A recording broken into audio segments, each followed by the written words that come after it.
बिस्मिल्लाहिर्रहमानिर्रहीम, अस्सलामु अलैकुम। बोल न्यूज़ की खुसूसी नशियात में एक बार फिर से आप सभी को खुश आमदीद कहते हैं। जनाब, कराची के मसाइल का जिक्र तो हर कोई करता है। कराची का मेयर कौन होगा इसका फैसला तो कल हो जाएगा, लेकिन आपने इससे पहले बेशुमार दफा ये बात सुनी होगी कि जनाब मेयर तो बन जाते हैं लेकिन उनके पास इख्तियारात नहीं होते। अब पिछले कई महीनों से मेयर कौन होगा इस हवाले से चीजें निकलकर सामने आ रही हैं, लेकिन अब इसका फैसला कल हो जाएगा। जमात इस्लामी के Hafiz Naeemur Rehman versus Pakistan Peoples Party के मुर्तजा वहाब, किसके पास कितने नंबर्स हैं जरा डिटेल में बात करते हैं। फिर हमारे साथ हमारे गेस्ट मौजूद हैं स्टूडियोज में, उनसे भी जरा जिक्र करेंगे कि जो ये मेयर बनेगा क्या वाकई में उसके पास इतने इख्तियारात होंगे कि वो कराची के अवाम के मसाइल को हल कर सके। इंफ्रास्ट्रक्चर है, ट्रैफिक के मसाइल हैं, पानी के मसाइल हैं, कचरे के मसाइल हैं, बेतहाशा कराची मसाइल का गढ़ बनता चला जा रहा है। और यकीन जानिए मेयर कौन होगा यह अपने अंदर भी एक बहुत बड़ा मसला बन गया। तो जनाब आज जरा जिक्र करते हैं कि मेयर कौन होगा।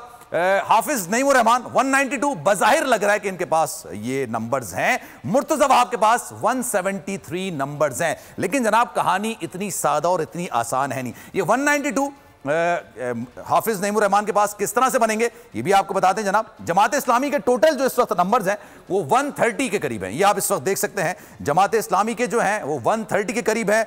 अगर ये इल्हाक कर लेते हैं पाकिस्तान तहरीक इंसाफ से, जिनके 63 हैं बेसिकली, लेकिन एक का नोटिफिकेशन जारी नहीं हुआ तो इसको हम 62 कह सकते हैं कि 62 है। लेकिन जनाब इसमें आप यकीन जानिए ये डिसाइसिव फैक्टर है। डिसाइसिव फैक्टर इसलिए है कि 62 अराकीन ने जमात इस्लामी के साथ जाने का फैसला उस वक्त किया था जब अली जैदी साहब ने यह अनाउंस किया था और वो पाकिस्तान तहरीक इंसाफ का हिस्सा थे। लेकिन अब वो पाकिस्तान तहरीक इंसाफ का हिस्सा नहीं है तो 30 लोगों ने बाकायदा तौर पर यह बात बोल दी है, भाई हम वोटिंग में हिस्सा नहीं लेंगे। तो जनाब अगर वोटिंग में हिस्सा नहीं लेंगे तो 192 में से 30 माइनस कर दें तो जो मतलूबा फिगर है यानी 184 का, वो तो जमात इस्लामी हासिल नहीं कर सकती। अब जरा पीपल्स पार्टी की तरफ आते हैं। पीपल्स पार्टी के नंबर्स किस तरह होंगे। पीपल्स पार्टी के टोटल जनाब जो नंबर्स हैं 173 हैं, लेकिन पीपल्स पार्टी ने जो निशिस्तें हासिल की हैं वो 155 है। अगर वो मुस्लिम नून के साथ हिलाक करती है तो जनाब 14 उनके नंबर्स हैं। जेयूआई मौलाना फजल रहमान साहब की जो जमात है उसके 4 हैं, टोटल बन जाते हैं 173। अच्छा 366 ये पूरी निशिस्तें हैं और अगर आपको चाहिए मेयर बनने के लिए तो 184 तकरीबन 184 चाहिए। दोनों उम्मीदवार, मैं अगर मुर्तजा वहाब की बात करूं या हाफिज नईमुर रहमान साहब की बात करूं, दोनों ये फिगर पूरा नहीं कर पा रहे हैं किसी तरीके से। मैंने आपको बताया ना कि जमात इस्लामी के पास 192 का फिगर तो है, लेकिन 30 जो अराकीन है ना उन्होंने अभी तक ये फैसला किया है कि वो वोटिंग में हिस्सा नहीं लेंगे। अगर वोटिंग में हिस्सा नहीं लेते हैं तो 192 का फिगर नहीं बनेगा। लेकिन खैर ये तो कल पता चलेगा कि उन्होंने वोटिंग में हिस्सा लेना है नहीं लेना। लेकिन अभी तक जब मैं आपसे बात कर रहा हूं तो ये नहीं हो सकता। टोटल 184 आपको वोट चाहिए मेयर बनने के लिए। लेकिन यहां पर एक और कहानी स्टार्ट होती है। आपने सुना होगा जब भी इलेक्शंस होते हैं कौमी असेंबली के अंदर होगा, सूबाई असेंबली के अंदर, तो जिसके मतलूबा नताइज जैसे 184 है, अगर जिसके पास 184 हुए वो वजीर आजम बन जाएगा। लेट्स सपोज मैं आपको बता रहा हूं कौमी असेंबली में हो गया या सीएम हो गया या मेयर के इलेक्शंस होगा। लेकिन अगर मतलूबा आपके पास फिगर्स नहीं होते तो एक टर्म इस्तेमाल होती है जिसको कहते हैं रन ऑफ इलेक्शंस। 2 उम्मीदवार हैं, जिसके पास ज्यादा नंबर हुए वो जीत जाएगा। तो कल इसी तरह का इलेक्शन होगा। अगर 184 नहीं बनते हैं तो ऐसा नहीं है कि आपने 184 बनाने, फिर रन ऑफ इलेक्शंस होगा। जिसके पास ज्यादा होंगे, चाहे वो मुर्तजा वहाब के पास ज्यादा नंबर्स हो या फिर हाफिज नईमुर रहमान साहब के पास ज्यादा नंबर हो, जो नंबर ज्यादा लेकर आएगा वो कराची का अगला मेयर होगा। एक रिपोर्ट हमने बनाई है, वो रिपोर्ट आप देख लीजिए। फिर हमारे पास नज़ीर लगारी साहब भी मौजूद हैं और आमिर ज़िया साहब भी मुझे ज्वाइन करेंगे, उनसे ज़रा गुफ्तगू का सिलसिला आगे बढ़ाएंगे। जनाब हमारे मेहमान हमारे साथ मौजूद हैं, उनसे आपका तारुफ करवाते हैं, फिर गुफ्तगू का सिलसिला आगे बढ़ाएंगे। सलमान अब्दुल्ला मुराद पाकिस्तान पीपल्स पार्टी की जानिब से डिप्टी मेयर के लिए नामजद हैं, उनसे ज़रा बात करते हैं। साथ साथ जनाब काजी सदरुद्दीन साहब हमारे साथ मौजूद हैं, जमात इस्लामी के रहनुमा है। नज़ीर लगारी साहब ने मुझे स्टूडियोज़ के अंदर ज्वाइन किया है और आमिर ज़िया साहब भी हमारे साथ मौजूद हैं, कराची की पॉलिटिक्स पर गहरी नज़र रखते हैं, उनसे भी ज़रा मजीद बात करेंगे। लेकिन सलमान साहब मैं ज़रा हम नाम का फ़ायदा उठाते हुए आपकी तरफ पहले आऊँगा और आपसे पहला सवाल करना चाहूँगा। सलमान साहब ये बताइएगा कल मेयर बन जाएगा आपका, फिर 100% यकीन के साथ कह सकते हैं सर? इंशाअल्लाह ताला कल पाकिस्तान पीपल्स पार्टी अपना मेयर जियाला लाएगी और हमारे पास अक्सरियत है। और पाकिस्तान पीपल्स पार्टी सर अक्सरियत तो वैसे जमात इस्लामी के पास नहीं है, 130 उनकी है और पीटीआई के अगर 60 अगर आ जाते हैं, मैं सपोज की बात करता हूं, अगर आ जाते हैं तो सर अक्सरियत 192 तो उनके पास है।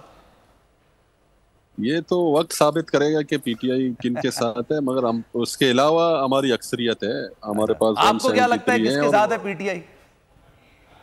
वो तो जिनके साथ है वो कल ही पता लगेगा ना, एक चंद घंटों की बात है। और अच्छा, कराची का चेहरा एक जियाले के सर सजेगा, बिलावल भुट्टो जरदारी साहब का के सिपाही होंगे। और आपने देखा होगा कि 1.5 साल के अरसे में जब बिलावल साहब ने उनको जिम्मेदारी दी एडमिनिस्ट्रेटर, तो उन्होंने बिला तफरीक में जो फाइनल हो चुकी हैं और ग्राउंड में नजर आएंगे। और इंशाल्लाह हम मिलकर सर इस शहर की खिदमत करना चाहते हैं। कराची की बात की जाती है ना, बहुत सारे मसाला, अभी तो सर ये तूफान सर पर है, इसके अलावा मॉनसून की बारिशें होती हैं, पानी खड़ा हो जाता है। फिर सबसे बड़ा मसला कराची के अंदर जना राहजनी की वारदातों का है। 2008 से सर आपकी हुकूमत है, अगर 2023 में आके आप लोग कह रहे हैं कि जनाब हमारे मसाइल आस्ते आस्ते सही करेंगे, तो सर ये थोड़ी नाइंसाफी नहीं होगी सलमान साहब?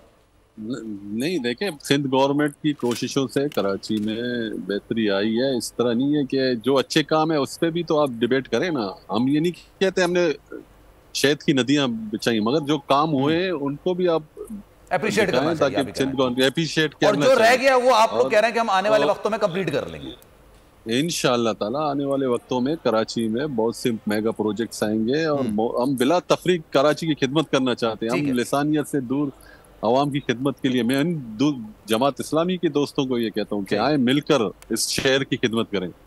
अच्छा सर, फिर मैं काजी साहब की तरफ भी बढ़ूंगा। सलमान साहब ये भी बताइएगा, लेट सपोज अगर जमात इस्लामी का मेयर बन जाता है तो पीपल्स पार्टी और जमात का वर्किंग रिलेशंस तो अच्छा रहेगा ना, माजी को सब भुला के।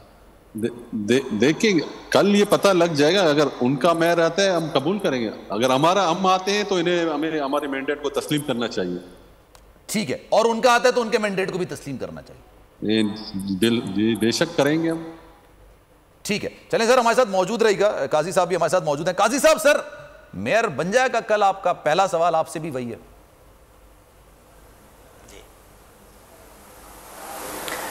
देखें सलमान, बिल्कुल वाज़ेह तौर पे नंबर्स मौजूद हैं। मतलब इसमें कोई सवाल किस तरह से ये उठ रहा है बार बार कि जनाब किसी और पार्टी का मेयर जो है वो बन जाएगा।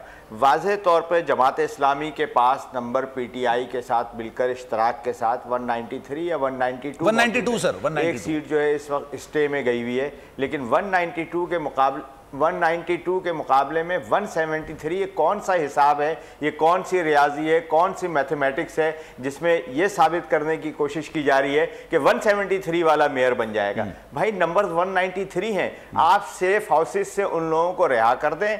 डिफेंस के बंगलों में या आपने बहरिया में जिन लोगों को रखा हुआ है, जोर ज़बरदस्ती, धौंस, धांधली, जुल्म, अगवा के साथ आप इलेक्शन जीतना चाहते हैं तो ये तो आपकी माजी की रवायत है। आप प्लेन फील्ड मुहैया करें, मैदान में आइए, मुकाबला कीजिए। आप तो हाउस के अंदर से इवन आपने जो अपने चेयरमैन मुंतखब कराए हैं, आपको तो उन पे भी एतमाद नहीं था जिसकी वजह से आप किसी को मेयर का उम्मीदवार नामजद करते। आपने तो पैराशूट के जरिए मेयर और डिप्टी मेयर का मुंतखब करने की कोशिश कर रहे हैं जो कि बाहर से आ रहे हैं, जो कि हाउस के मेंबर भी नहीं है। अच्छा। और आप जब मैच शुरू हो चुका है, जब मुकाबला शुरू हो गया, जनवरी में इलेक्शन हो गया, जनवरी से पहले अक्टूबर में इलेक्शन होना था, और होते होते जब हम मई में पहुंचे तो आपने एक नोटिफिकेशन जारी कर दिया कि एनी पर्सन मेयर का इंतखाब लड़ सकता है। आप मुझे बताइए, यहाँ पे शहर के दो बड़े तजिया निगार मौजूद हैं, लगारी साहब मौजूद हैं, आमिर मौजूद हैं। ये बताएं ये कौन सा इंसाफ है, कौन सा कानून है, ये कौन सा नोटिफिकेशन है ये जिसके जरिए आप असेंबली में जाते हैं और बिल पास करते हैं और एक नया शोशा छोड़ देते हैं कि जनाब एनी पर्सन इंतखाब में हिस्सा ले सकता है। इस माहौल को बदलना चाहिए, इस जुल्म के निज़ाम को, इस फस्तायत के निज़ाम को बदलना चाहिए। और लोगों ने जो मैंडेट दिया है कराची की आवाम ने जमात इस्लामी को, उसको तस्लीम करना चाहिए। और उस मैंडेट को तस्लीम करते हुए आपको खुद ये कह देना चाहिए। आपने लगारी साहब का नाम ले दिया ना, मैं फिर उन्हीं से आपका जवाब ले लेता हूं। हमारे साथ मौजूद है बनाए और हम उनके साथ बिल्कुल सर, बिल्कुल। लगारी साहब, सर ये सवाल उठाया है काजी साहब ने, आप क्या जवाब देंगे सर इसका? मेरे ख्याल में हर सवाल का एक पस मंजर है और बहुत सी चीज़ें उसका एक बैकग्राउंड होता है। शायद काजी साहब की उम्र का मुझे अंदाज़ा नहीं है कि वो उनकी उम्र कितनी होगी, लेकिन मेरे ख्याल में उस वक्त शायद कम उम्र हूँ या उस वक्त इस दुनिया में तस्लीम न लाए हूँ जब 79 में इलेक्शन हुए थे। और हमने देखा था कि उस इलेक्शन में क्या हुआ था। उस इलेक्शन में ये हुआ था कि एक तरफ पाकिस्तान पीपल्स पार्टी के अब्दुल खालिक अल्लाहवाला थे और एक तरफ जनाब अब्दुल सत्तार अफगानी से हमारे बहुत अजीज़ दोस्त भी थे और दोनों से हमारा अच्छा ताल्लुक़ था। और फिर ऐसा हुआ कि 3 वोट पाकिस्तान पीपल्स पार्टी के कैंसिल कर दिए गए कि जनरल रिया का ये ख्वाहिश थी कि वो कराची का मेयर पीपल्स पार्टी का नहीं देखना चाहते हैं। डिप्टी मेयर फिर भी पीपल्स पार्टी का जीता था, डिप्टी मेयर फिर भी पीपल्स पार्टी का जीता। उमर यूसुफ डेडा और अब्दुल खालिक अल्लाहवाला इलेक्शन हार गए थे और अब्दुल सत्तार अफगानी जीत गए थे। और ये अमल रिपीट हुआ था 1984 में जब दोबारा इलेक्शन हुए तो फिर अब्दुल सत्तार अफगानी साहब इलेक्शन जीते और उसी तरह से जीते और उमर यूसुफ डेडा फिर डिप्टी मेयर मुंतखब हुए, वो पाकिस्तान पीपल्स पार्टी के उम्मीदवार थे। 2000 उसके बाद जब आता है 2002 का मामला, जब नेमतुल्लाह खान आते हैं जमात इस्लामी की तरफ से, तो नेमतुल्लाह खान रात को 3 बजे तक फैसला नहीं हो पा रहा था कि क्या होगा, क्योंकि एक तरफ ताज हैदर थे और एक तरफ जो है वो जनाब नेमतुल्लाह खान एडवोकेट थे। इन दोनों के दरमियान मुकाबला था। रात को 3 बजे तक सूरत हाल वाज़ेह नहीं थी। रात को 3 बजे तक एक मुआवजा हुआ और पख्तून लोया जरगा के तारिक खान को उठाकर सहूलत कारों ने लाकर बिठा दिया नेमतुल्लाह खान के घर पर और कहा कि जनाब प्रेस कॉन्फ्रेंस करें। और प्रेस कॉन्फ्रेंस में उन्होंने ऐलान कर दिया, उससे पहले वो दूसरा ऐलान कर रहे थे, लेकिन उन्होंने ऐलान कर दिया कि मैं नेमतुल्लाह खान के साथ हूं और वो नेमतुल्लाह खान इलेक्शन जीत गए थे। और एक बात और भी जहन में रखें कि उस वक्त एमक्यूएम ने बाइकाट किया था। अगर एमक्यूएम उस वक्त मौजूद होती तो शायद नेमतुल्लाह खान ना बनते, क्योंकि एमक्यूएम ने यह जाहिर किया था कि ये तासुर दिया था या ये बताया था कि ये सिस्टम उनको कबूल नहीं है और ये जो लाया गया है जनरल मुशर्रफ की तरफ से सिस्टम वो उनको कबूल नहीं है, इसलिए उन्होंने बाइकाट कर दिया। तो वो नहीं आ सके और नेमतुल्लाह खान बन गए थे। ये पूरा बैकग्राउंड है ये 3 इलेक्शन। और उससे पहले का अगर कहें तो मैं जमशेद नसरवान जी से लेकर बाद तक बनने वाले मेयर्स के बारे में भी एक तारीख मेरे सामने है और मेरे सामने सारी चीज़ें हैं। हकीम मोहम्मद एहसन कब बने थे, कैसे बने थे, जी अलाना मेयर कब मुंतखब हुए थे और कैसे मुंतखब हुए थे, ये सारी चीज़ें, और एसएम तौफीक कैसे हुए थे और किस तरह मेयर बने थे, ये सारी चीज़ें हमारे सामने हैं। अब भी मैं इंतहाई मेरे बहुत मैं एहतराम करता हूँ हाफिज साहब का भी और काजी साहब का भी। जी सर, अब भी इनकी जो अददी अक्सरियत है वो कम है। जी जी नज़ीर भाई, पीटीआई की अब भी पीटीआई जो है, जिस शख्स ने ऐलान किया था कि हम जमात इस्लामी की हिमायत कर रहे हैं, वो खुद नहीं है पीटीआई में, वो पीटीआई छोड़ चुके हैं। अली जैदी साहब ने पीटीआई को छोड़ दिया है। और जो बाकी अरकान हैं उनमें से कौन पीटीआई के साथ है कौन नहीं है, ये नहीं है कि अगर उन्होंने उस वक्त ऐलान कर दिया था तो इन ब्लॉक थे, वो अब भी शायद इन ब्लॉक हैं कि नहीं है, एक साथ बैठे हुए हैं कि नहीं बैठे हुए हैं। वो अगर फैसला करते हैं, अगर अक्सरियत ये फैसला करती है उनमें से कि जनाब हम इस तरफ जाते हैं, तो पार्लिमानी अक्सरियत ही फैसला करने की मजाज है। एब्सेंट करते हैं तो एब्सेंट भी जाकर बन सकते हैं, अगर मेयर बनते हैं तो वो भी जाकर बन लेंगे। तो ये सारी सूरत हाल है, बैकग्राउंड इन चीज़ों का मौजूद है। मेरे ख्याल में इसको अना का ईगो का मसला बनाए बगैर ये पीपल्स पार्टी को ये नहीं करना चाहिए कि हम जमात इस्लामी का मेयर नहीं देखना चाहते हैं, और जमात इस्लामी को ये नहीं सोचना चाहिए कि जनाब एलियन आ गए, कोई अजनबी आ गए हैं, कोई ऐसे लोग आ गए हैं जिनका हमसे कोई ताल्लुक नहीं है, हमारी जान पहचान नहीं है, पता नहीं कहाँ से वडेरे आ गए औताकों से उठकर। यही औताक के बारे में जिस तरह की बात हुई है मेरे ख्याल में वो मुनासिब नहीं थी। मैं काजी साहब इसका जवाब देते हैं, फिर मैं आमिर भाई की तरफ जाऊंगा।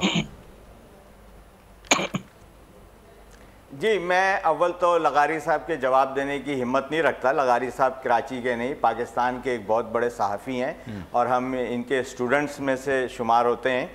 लेकिन मैं थोड़ी सी लगारी साहब से रहनुमाई चाहूँगा कि जब आपने 1979 का जिक्र किया और उसके बाद 84 का जिक्र किया, तो मैं आपसे इसमें रहनुमाई की ये दरख्वास्त करूँगा कि उमर यूसुफ डेडा साहब पहली दफ़ा मुंतखब हुए थे और उसके बाद अब्दुल खालिक अल्लाहवाला, जिन 3 वोटों का आप जिक्र कर रहे हैं, वो 3 वोट जब ताजमहल होटल में 3 जमातों ने, हुसैन हारून साहब ने, अब्दुल खालिक अल्लाहवाला साहब ने और सिद्दीक राठौर साहब ने अलायंस बनाया था, तो वहाँ ये तय हुआ था कि जिसके नंबर सबसे ज़्यादा होंगे वो मेयर के लिए कंटेस्ट करेगा, जिसके नंबर कम होंगे नंबर 2 पे होगा वो डिप्टी मेयर के लिए, और जिसका नंबर 3 होगा वो डिविजनल राब्ता कमेटी के लिए कंटेस्ट करेगा। इन 3 सीटों पे इंतखाब होता था और वहाँ 3 वोट्स वो उनको अब्दुल खालिक अल्लाहवाला साहब को कम मिले, जिसकी वजह से हुसैन हारून साहब ने कंटेस्ट किया और डिप्टी मेयर के लिए अब्दुल खालिक अल्लाहवाला ने और सिद्दीक राठौर साहब ने डिविजनल राब्ता कमेटी के चेयरमैन के लिए कंटेस्ट किया। दूसरी बात, जो आप पख्तून जिरगे की बात कर रहे हैं, तारिक हसन, तारिक खान नहीं, तारिक खान बेशक लोहे जरगे से ताल्लुक़ रखते होंगे, लेकिन तारिक हसन साहब जिनका ताल्लुक़ मुस्लिम लीग ख़ाफ से था, और उस वक्त मुस्लिम लीग ख़ाफ की नुमाइंदगी कराची में कैप्टन हलीम सिद्दीकी साहब कर रहे थे। कैप्टन हलीम सिद्दीकी साहब ने 3 नाम जमात इस्लामी के सामने पेश किए डिप्टी मेयर के लिए, जिसमें से तीसरे नाम पे कंसेंसस हुआ और वो नाम था तारिक हसन का। पहला 2 नाम मैं लेना मुनासिब नहीं समझूंगा, इसलिए कि जाहिर है उस पर कंसेंसस नहीं हुआ। तीसरा नाम तारिक हसन साहब का कंसेंसस हुआ, जिसपे वो डिप्टी मेयर या नायब नाजिम के ओहदे पर फायज हुए। ये एक सिलसिला था। अच्छा, मैं दूसरी बात ये करना चाह रहा हूँ कि देखिए लगारी साहब ने भी उसको सेकंड किया कि अली जैदी साहब ने नहीं बल्कि आफ्ताब सिद्दीकी साहब पीटीआई के प्रेसिडेंट थे, जिनके साथ ये मुश्तरका लाएअमल बना था, जिन्होंने अनाउंस किया था। उसके बाद इनके प्रेसिडेंट बने चीमा साहब। चीमा साहब भी अरेस्ट हो गए और उन्होंने नोटिफिकेशन निकाला। फिर इनके सदर हलीम सिद्दीकी साहब जो सिंध के सदर हैं, वो इस वक्त भी मौजूद हैं, और उनके नोटिफिकेशन के ज़रिए ये सारा हमारा और पीटीआई के साथ जो है इल्हाक बना और ये नंबर वाज़े हो गए। बिल्कुल लगारी साहब ने सही फरमाया कि इसको अना का मसला नहीं बनाना चाहिए। जब एक पार्टी के नंबर वाजे हो गए तो किस बुनियाद पर दूसरी पार्टी कह रही है कि वो वोट देने ही नहीं आएंगे? वो इसलिए वोट देने नहीं आएंगे कि आपने उनको सेफ हाउसेज में रखा हुआ है, डिफेंस की घर को ढूंढे और पता चलाएं कि जहां पे एसएसयू पहरा दे रही है कि उन मेंबर्स को बाहर नहीं आने दे रही है। कल रात भी एक मेंबर को सिर्फ इस बुनियाद पर घर से उठा लिया गया कि उसने ये हिमायत की थी कि जनाब मैं हर हाल में हाफिज नईम का सपोर्ट करूंगा। तो ये फस्तायत नहीं है तो और क्या है? अच्छा चलिए, माजी से हम सबक सर मुझे थोड़ा कम से कम आज हमें वो फैसले करने चाहिए। अगर माजी में हमने कोई बुराई की है, सही है, ठीक है। आमिर भाई, सर कराची की सियासत पर गहरी नजर आमिर साहब आप रखते हैं, ये बताइएगा, एक तरफ 173 नंबर जो ऑन पेपर की अगर मैं बात करता हूं, दूसरी तरफ 192 के में जमात के पास कहते हैं कि जनाब हमारे पास नंबर ज्यादा हैं, पीपल्स पार्टी कह रही है हमारे पास मतलूबा अक्सरियत है तो मेयर हमारा बनेगा, जमात कह रही है हमारा बनना चाहिए। लेकिन पाकिस्तान तहरीके इंसाफ के जो अरकान है बेसिकली वो इस वक्त निगाह के मरकज बने हुए हैं क्योंकि वो वोट देते हैं नहीं देते हैं। What do you think sir, Hafiz Naeemur Rehman या मुर्तजा वहाब, कल कौन कराची का मेयर बनेगा? देखिए, पहली बात हुई कि जो सूरत हाल है उसमें मुझे मुर्तजा वहाब साहब जो हैं वो मेयर बनते हुए नजर आ रहे हैं। जिस तरह के शिकवे शिकायत जो है जमात इस्लामी कर रही है, पीटीआई के लोग कर रहे हैं, उसमें चीजें वाजे हो गई। दूसरी बात मैं ये करना चाहूंगा कि अभी लगारी साहब ने माजी की मिसाल दी और माजी के उन्होंने इंतखाबात को मेयरशिप के मुतनाज़ा करार दिया। तो मुझे खदशा ये है, बल्कि खदशा है कि अब तो यकीन हो चला है कि ये वाले इंतखाबात भी जो है बदकिस्मती से मुतनाज़ा होंगे। अगर हमारे मुल्क में सीधी सादी जमहूरियत होती तो हमें सियासत आराई की बहस की जरूरत ही ना होती। अगर आप देखें कि एक तरफ 192 या 93 वोट्स हैं और 2 जमातों ने एक इत्तेहाद बनाया है और दूसरी तरफ पीपल्स पार्टी और उसके इत्तेहादी हैं, उनके 174 वोट है, तो फिर हमें बहस की गुंजाइश ही नहीं थी कि अगर ईमानदाराना तरीके से बगैर मैनिपुलेशन के इंतखाबात हो रहे होते तो वाज़ेह हो जाता कि जमात इस्लामी जीत जाती। लेकिन क्योंकि हमारी जमहूरियत में कीड़ापन है और हमारी जमहूरियत में अमूमन जमहूर को एक तरफ कर दिया जाता है। हमारी जमहूरियत का हुस्न है सर या बदनुमा हुस्न है? अब देखिए, जो फायदा उठाते हैं उसको हुस्न लगता है। हम जैसे लोग जो नकाद हैं वो कहते हैं बदसूरती है हमारी जमहूरियत की, क्योंकि हमें लगता है कि हमारी जमहूरियत जो है वो महलाती साजिशों के गिर्द घूम रही है, उसमें अवाम पे भरोसा नहीं किया जाता। उसमें जो है, अब देखें दोनों जो उम्मीदवार हैं, हाफिज नईम साहब हुए, मुर्तजा वहाब साहब हुए, एक कहते हैं ना जनरेशन नेक्स्ट है।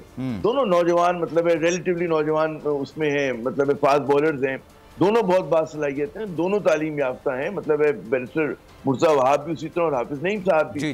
लेकिन मेरी ख्वाहिश ये थी, मतलब है मैं क्योंकि जरा सा आइडलिस्ट हूँ और आइडलिज्म की जगह नहीं होती, और मेरी उम्र में तो लोग कहते हैं आप आइडलिस्ट होने ही नहीं चाहिए, तो मैं क्योंकि आइडलिस्ट हूँ, मैं समझता हूँ कि मुर्तजा वहाब को जीतना था भी, उनकी बहुत मुस्तकबिल है सियासत का, तो एक काश वो बड़े गैर मुतनाज़ा तरीके से जीत रहे होते, ठीक है ना, तो बड़ा अच्छा होता शहर के लिए। अब वो मुतनाज़ा होंगे, फिर कोई 20 साल के बाद कोई लगारी साहब बैठे होंगे और कोई आमिर ज़िया बैठे होंगे, वो तारीख में बता रहे होंगे कि देखें इस तरह से एक कहते हैं ना अक्सरियत को अक़लियत में तब्दील किया गया, ठीक है ना, तो वो वाली बात होगी। जब देखिए 2 सूरतें हैं, एक तो एक्सटेंड करे पीपल, वो जो पीटीआई के बहुत सारे लोग हैं जो जिनका ज़मीर जाग गया या जिनको इख्तलाफ है या जिनकी कोई मजबूरी है, कोई भी वजह है, मुझे नहीं पता क्या होगी सूरत हाल, तो कोई भी इनमें से वजह है और वो नहीं आते, ठीक है ना, और फिर वो रन ऑफ इलेक्शन में जीत जाते हैं मुर्तजा वहाब साहब, तो आपने ठीक है 174 वोटों पे जीत तो गए, लेकिन फिर कानून साजी हो रही होती है, उसमें भी हर बार यही हुआ करेगा कि आप लोगों को कहेंगे जी आप मत आए, और एक माइनॉरिटी जो है एडमिनिस्ट्रेशन लीड करेगी, तो एक बड़ी बात है। दूसरी सूरत ये होगी कि पीटीआई में कोई एक बाज़ाब्ता फॉरवर्ड ब्लॉक बन जाए, उसके 63 अरकान में से 32 अरकान जो है वो एक तरफ हो जाए, वो कहें जी हम फॉरवर्ड ब्लॉक बना रहे हैं, फिर कोई तनाज़े की बात नहीं होगी। लेकिन फिर भी होगा कि एक सियासी जमात जो है वो ठीक है कि उसने गलती की, बड़ी तनकीद हो रही है, उस पर सब कुछ अपनी जगह और हम सब उसमें शामिल हैं और हम उसके ऊपर उस इशू को उठाते हैं। लेकिन अगर कहते हैं 9 महीना हुआ होता और 8 मई वाली सूरत हाल होती तो आज सूरत हाल मुख्तलिफ होती। तो अब इन चीजों का जाहिर है कि पाकिस्तान पीपल्स पार्टी फायदा उठा रही है। मैंने पहले भी ये बात कही सलमान, वो ये कि कराची वाले जो है ना वो कहते हैं जी हमारा मेयर जो है वो आकाश कोई सब शिकन ना हो, मुजाहिद ना हो, कोई जियाला ना हो, ठीक है ना, कोई पता नहीं कोई भी आप नाम भला से दे दें, वो एक मतलब है साहिब किरदार ईमानदार कराची का दर्द रखने वाला कोई शख्स हो, और वो मतलब अगर हो तो कराची के मसाइल को हल करने में आगे बढ़े। लेकिन जाहिर है क्योंकि यहाँ पे पेचीदगियां बहुत हैं, यहाँ पे इख्तियारात की कमी है, यहाँ पे हो सकता है कि मुर्तज़ा वहाब जब जीते तो उन्हें हुकूमत की सपोर्ट हो तो कुछ हमारे दुख दर्द कम कर सकें, लेकिन उनके वर्किंग रिलेशन ज्यादा बेहतर हो जाएंगे। आमिर भाई सर मैं आपकी तरफ वापस आता हूं। सलमान साहब, ये जो काजी साहब इल्जामात लगा रहे हैं, ये इल्जामात का जवाब देना बनता तो है ना आप पे, क्योंकि वो कह रहे हैं कि जनाब अगर जो लोग सेफ हाउसेस में रखे गए हैं वहां पे ना रखे जाएं, जो वो इल्जामात लगा रहे हैं, आपने पूरी कहानी सुनी होगी, तो मेजोरिटी तो उन्हीं की है, 192 नंबर्स तो उन्हीं के पास है ना, 130 जमात इस्लामी के हैं, 62-63 पाकिस्तान तहरीक इंसाफ के हैं, और अगर वो जमात को वोट देना चाहें तो जनाब सिंपल सी मेजोरिटी है उनकी, उन्हीं का मेयर बनना चाहिए।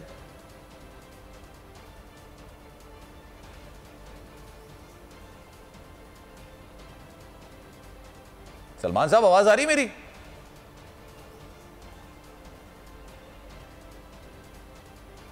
ठीक है, सलमान साहब से गालिबन शायद हमारा राब्ता मुनक़ता। अच्छा, एक पाकिस्तान पीपल्स पार्टी के नामजद मेयर कराची मुर्तज़ा हैं कि नफरत की सियासत करने वाली जमात को माजी से सबक सीखना चाहिए। उनकी तरजीह सिर्फ शहर कायद में काम करना है। नालों पर दुकानें बनाने वाले आज पीपल्स पार्टी पर तनकीद करते हैं। जनाब मोहम्मद सलीम हमारे नुमाइंदे आपको मजीद बताएंगे, वो जो उनके साथ मौजूद है। आज बिल्कुल देखें, पीपल्स पार्टी के नामजद मेयर मुर्तज़ा वहाब बोल न्यूज़ के साथ खुसूसी गुफ्तगू के लिए हमारे साथ मौजूद है, उनसे गुफ्तगू करते हैं। आप बताइएगा कराची के लिए क्या प्लान है आपके पास? सबसे जो बेसिक सवाल है। देखिए, कराची की खिदमत करने का प्लान है, कराची के मसाइल को एड्रेस करने का प्लान है। कराची के अंदर जो एक नफ़रत की सियासत की गई है, कराची के अंदर जो तासुब की सियासत की गई है, उसकी नफ़ी करने का प्लान है। कैसे लोगों को जोड़ सकें, काम कर सकें। बुनियादी जो एरियाज़ हैं जिसके अंदर मैं समझता हूँ प्रायोरिटी हम देंगे, उसमें पानी, सेवरेज, ट्रांसपोर्ट, ओवरऑल इंफ्रास्ट्रक्चर और जो आपके पब्लिक प्लेसेस, प्लेग्राउंड्स हैं, पार्क्स हैं, उनकी बेहतरी। टूरिज़म के बड़े मौक़े कराची शहर में मौजूद हैं, उनके ऊपर काम करना है। Last but not the least कि कराची की इंतज़ामिया को अपने पैरों पर खड़ा करना। जी देखिए, मुर्तज़ा वहाब का ये कहना है कि हमारी तरजीहात में शामिल है इस शहर के लिए काम करना और नफ़रत की सियासत के। अच्छा जनाब, इस सवाल से पहले सलमान साहब हमारे साथ मौजूद थे, कुछ कनेक्शन में प्रॉब्लम आ रही थी, अब दोबारा उनकी तरफ चलेंगे। सलमान साहब ये बताइएगा, अब ये जो इल्ज़ामात काजी साहब लगा रहे हैं, ये इल्ज़ामात जाहिर सी बात है इसका जवाब बनता है, आपको देना चाहिए। वो कहते हैं कि जनाब जो लोग ज़बरदस्ती पकड़े हुए रखे हुए हैं और कहा जा रहा है कि जनाब उनको वोट डालने नहीं दिया जाएगा, अगर उनको वोट डालने दिया जाए, पाकिस्तान तहरीक इंसाफ के 62 अरकान वोट डाल दें तो सिंपल मेजोरिटी तो उनके पास है, तो मेयर भी फिर उन्हीं का बनना चाहिए, और यही जमहूरियत में होता है। तो सर आप कैसे दावा कर सकते हैं कि आपके पास मेजोरिटी है? दूसरा, उन लोगों की जवाबदेही कौन करेगा जो गायब हो जाते हैं, तमाम चीज़ें हो जाती हैं, जो काजी साहब इल्ज़ामात लगा रहे हैं, इसका जवाब कौन देगा सर? देखिए, ये 15 जनवरी को जब ये इलेक्ट होकर आए थे, जीत कर आए थे, तो पीटीआई की इनके अपने चेयरमैन, वाइस चेयरमैन कहते हैं कि हमारी क़यादत ने हमें पूछा ही नहीं, इनके जिम्मेदारों ने उनसे पूछा ही नहीं। अब ये अपने वोट देने का अपने इख्तियार खुद रखते हैं। आपने इनका वीडियो बयान भी सुना, इनके ग्रुप बने हुए पीटीआई के मेंबरान के, आप वहाँ उनसे सुन सकते हैं कि वो क्लियर कट करें कि हम आप जमात को भी वोट नहीं देंगे ना। उन्होंने इनके साथ रिजर्व सीटों में इनके साथ क्या असर किया है, तो हम उनको पीटीआई को ये मजबूर नहीं कर सकते कि आप जाके नईमुर रहमान को वोट दें। ये जाके मिले उनसे, हम जैसे हम जाके मिले अपने मेंबरों को और शो करें ना। और ये इल्जाम लगा रहे कि हम पीपल्स पार्टी हमेशा जमहूरियत की बात करती है और जमहूरी तरीके से इलेक्शन लड़कर अवाम की वोट की ताकत से ऐवान पे आई है, कभी भी चोर दरवाजे से नहीं आई है। इस जमहूरियत के लिए पाकिस्तान पीपल्स पार्टी की क़यादत में शहीद मोहतरमा बेनज़ीर भुट्टो साहिबा ने इस जमहूरियत के लिए कुर्बानी दी, हजारों कारकुनों ने कुर्बानियां दी हैं। तो ये हमारी अक्सरियत है। इस शहर में 5 हमारे MNA हैं, 7 MP है, और फिर भी ये हमारे ऊपर इल्जाम लगाते हैं कि हमारे मैंडेट, भाई मैंडेट तो हमारा है कराची में, हमारे मैंडेट को तस्लीम किया जाए। और मैं इस बात की मजम्मत करता हूँ कि ये हम पर ब्लेम लगा रहे हैं कि हमने उनके PTI के मेंबरों को जो जबरदस्ती या कुछ किया, ऐसा कोई बात नहीं। अगर उनके पास कोई प्रूफ है। चलें काजी साहब, उन्होंने तो तरदीद कर दी है, सलमान साहब ने कह रहे हैं ना हम पे इल्जाम ना लगाएं, अगर आपके वो वोट देना चाहते हैं तो जाके मुलाकात कर लें, उसमें उनका क्या अमल दखल है? बिल्कुल नहीं है उनका अमल दखल। सर मुझे ये बताइए कि ये पार्टी से मुंतखब होके आए हैं ना, कोई भी फर्द अपनी पार्टी का टिकट लेके आया है, यानी वो इंडिपेंडेंट हैसियत में नहीं लड़ा है जिसको ये इख्तियार है कि वो अपनी मर्जी से किसी को भी वोट दे दे।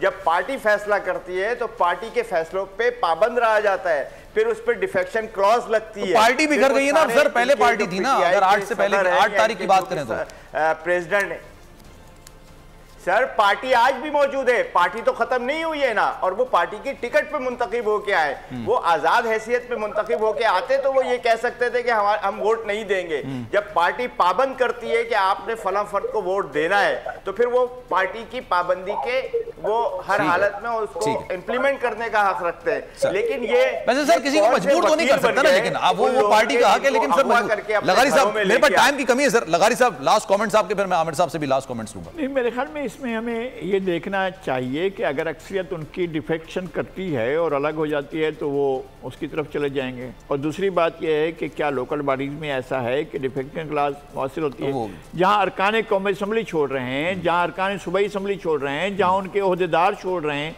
और यके बाद दीगर छोड़ते चले जा रहे हैं, वहाँ आप काउंसलरों को और जो है यूसी चेयरमैन को आप पाबंद करेंगे कि जनाब आप ज़बरदस्ती उसमें रहें, अपने डिसिप्लिन में रहें। वहाँ तो बेचारे डिसिप्लिन नहीं उनका मौजूद है ना, डिसिप्लिन कहाँ रहा है? 9 मई के बाद लोग अपने आप को डिसोसिएट कर रहे हैं PTI के साथ, और जिन लोगों के हाथ में वो डंडे थे, जो लोग बाकायदा अटैक कर रहे थे, जो बसें जला रहे थे, जिन लोगों से अगर वो अपने आप को उनसे डिसोसिएट करते हैं तो फिर वो तो उनका राइट बनता है ना, वो अपने आप को उससे अलग कर रहे हैं। सही है सर, ठीक है। आमिर साहब लास्ट कमेंट सर। देखिए बज़ाहिर जो है ना कि हमारा जो सिंध लोकल गवर्नमेंट का वो है एक्ट जो है वो खामोश है इसके ऊपर, लेकिन सुप्रीम कोर्ट का फैसला मौजूद है कि अगर आप अपनी पार्टी की कहते हैं मर्जी के खिलाफ वोट डाल रहे होंगे तो आप डिसीट हो सकते हैं। लेकिन जाहिर है कि पीपल्स पार्टी उस इबाम का फायदा उठाएगी, और अगर एक मरतबा जीत जाते हैं, जो वाज़े नजर आ रहा है कि अगर PTI के बहुत सारे लोग नहीं आते या वहां पर एक फॉरवर्ड ब्लॉक बन जाता है आगे चल के, तो पीपल्स पार्टी की जीत जो है वो बिल्कुल सामने की बात है, इसमें कोई शक शुबा नहीं होना चाहिए। लेकिन बदकिस्मती ये होगी कि कराची जैसे शहर में कि जहाँ पर मतलब है जो पूरे सिंध को और पूरे पाकिस्तान की मईशत के लिए कहते हैं ना उसका रीढ़ की हड्डी साबित हो सकता है, चला सकता है, वहां पर फिर एक तनाजा खड़ा होगा, लोग गैर मुतमईन होंगे, बिला वजह का पूरा आप देखिए कि जो भी इसका टर्म होगी उसमें लोग एहतजाज कर रहे होंगे, गुफ्तगू हो रही होगी। पीपल्स पार्टी को या तो देखिए उनके जो पहले 3-15 साल हो गए ना उनको मुसलसल हुकूमत करते हुए, बिल्कुल इनका कोई मुतासिर लेट्स सी जनाब क्या होता है कल को, कौन मुर्तज़ा वहाब साहब बनेंगे, हाफिज नईमुर रहमान साहब बनेंगे, ये तो फैसला कल हो जाएगा। लेकिन हमारे साथ ट्रांसमिशन मौजूद है काजी साहब, सर आपका बहुत शुक्रिया, सलमान साहब मौजूद है, नज़ीर लगारी साहब और आमिर ज़िया साहब आप चार का बहुत शुक्रिया। लेट्स सी जनाब कल क्या होता है। सलमान मिर्जा को दीजिए इजाजत, जिंदगी रही, सेहत रही, आपकी दुआएं रही, तो इंशाल्लाह आपसे फिर मुलाकात होगी। ख्याल रखिएगा अपना, अल्लाह हाफिज। बजट 2023-24 की सबसे बड़ी ट्रांसमिशन बोल एक मर्तबा फिर सबसे आगे। वजीर खजाना की बजट तकरीर की सबसे बड़ी कवरेज 62% अवाम ने देखा बोल की स्क्रीन पर। Welcome back to the budget transmission. सबसे बड़े पैनलिस्ट और रिपोर्टर्स की बड़ी टीम ने बजट के लम्हे लम्हे की अपडेट से किया बाखबर अपनी आवाम को। में यूं कह रहा हूं कि एक तरफ ये ख्वाहिश है कि लोगों को रिलीफ दी जाए, क्योंकि इलेक्शन सर पर है, तो कोई ऐसा बजट दे जो पॉपुलिस्ट हो। क्योंकि बोल रखता है खबर के हर पहलू पर नजर, बोल है सबसे आगे सबसे पहले। सब्सक्राइब करें और बेल दबाएं ताकि कोई खबर रह न जाए।